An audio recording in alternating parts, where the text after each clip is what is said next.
Amados irmãos, hoje é dia 9 de setembro do ano da graça de 2021 e continuando esta nossa jornada no texto de Hebreus capítulo 1, a pergunta que precisamos de colocar cada um de nós nesta manhã é: temos estado a ouvir o que o Senhor nos tem estado a falar? Jesus tem estado a falar connosco? Temos ouvido?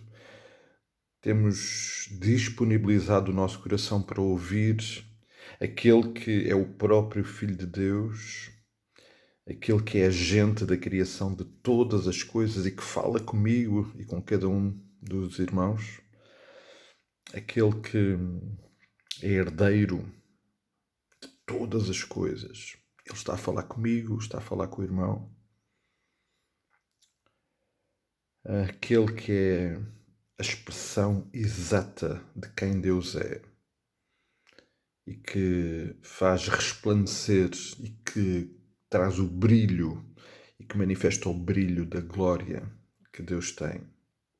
Será que temos disponibilizado o nosso coração, a nossa vida para ouvir? Ou esta semana, no decorrer da semana, com tanta correria e tanta atividade, já não conseguimos ter disponibilidade e atenção para o ouvir? À luz do texto, eu queria ainda, juntamente com os irmãos, considerar alguns aspectos que tornam este interlocutor da comunicação de Deus precioso e merecedor de toda a nossa atenção. Aliás, nós não somos merecedores, nem é razoável que alguém como ele fale connosco, comigo e com cada um de vós.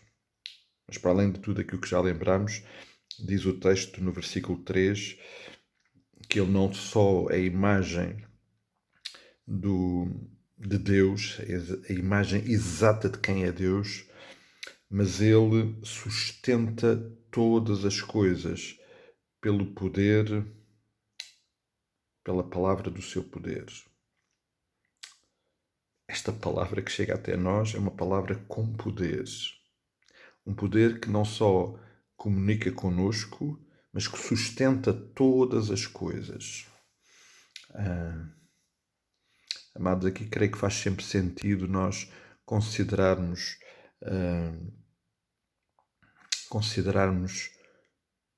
o que sabemos e o que temos já visto sobre o universo.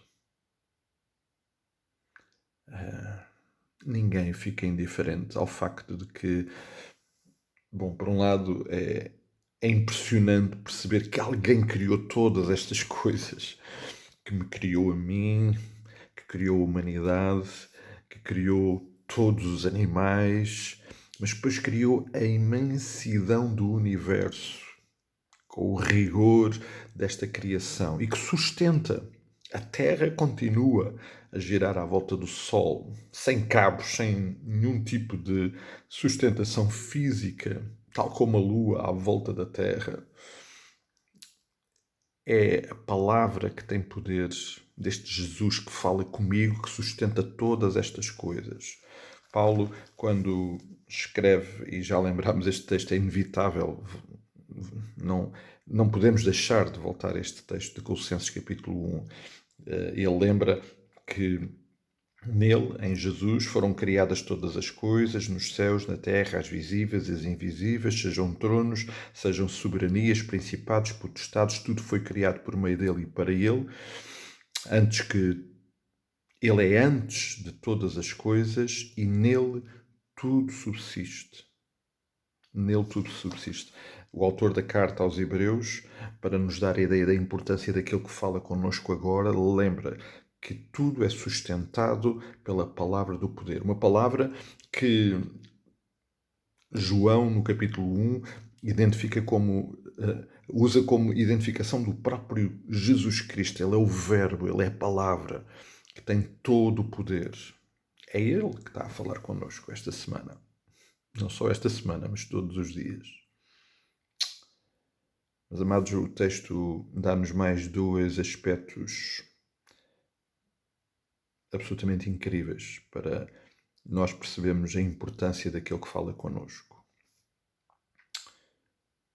Ele diz que depois de ter feito purificação de pecados, aquele que fala connosco é aquele que foi à cruz, que morreu na cruz, que lá pagou o preço do meu pecado, do pecado de cada um de vós, que ressuscitou, que venceu a morte, que nos libertou da opressão da morte.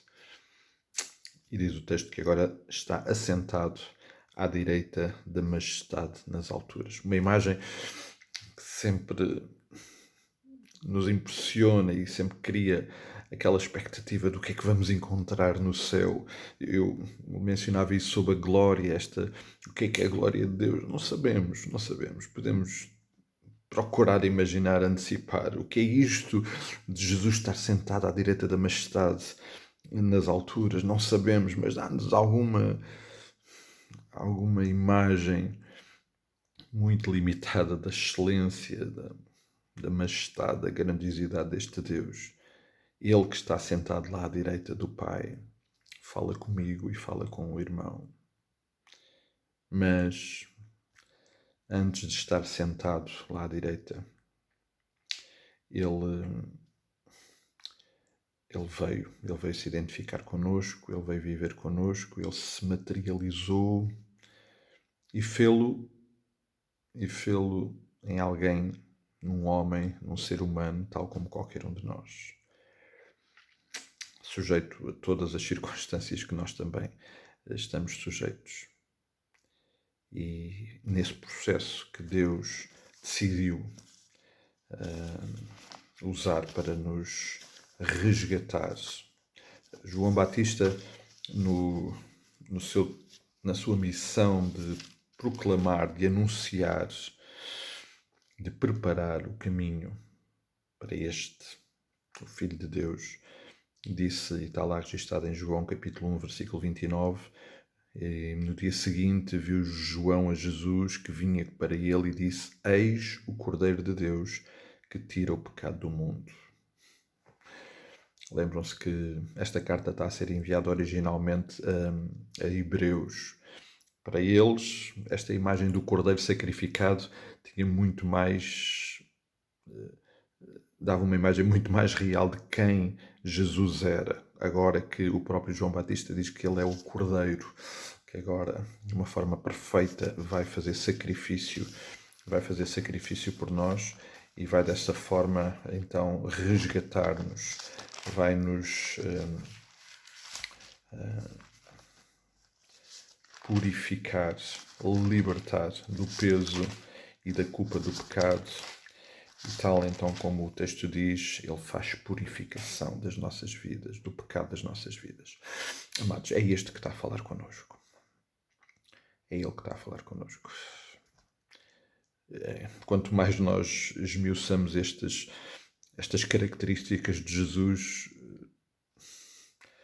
mais compreendemos, pelo menos eu fico mais consciente que quem sou eu para ele falar comigo?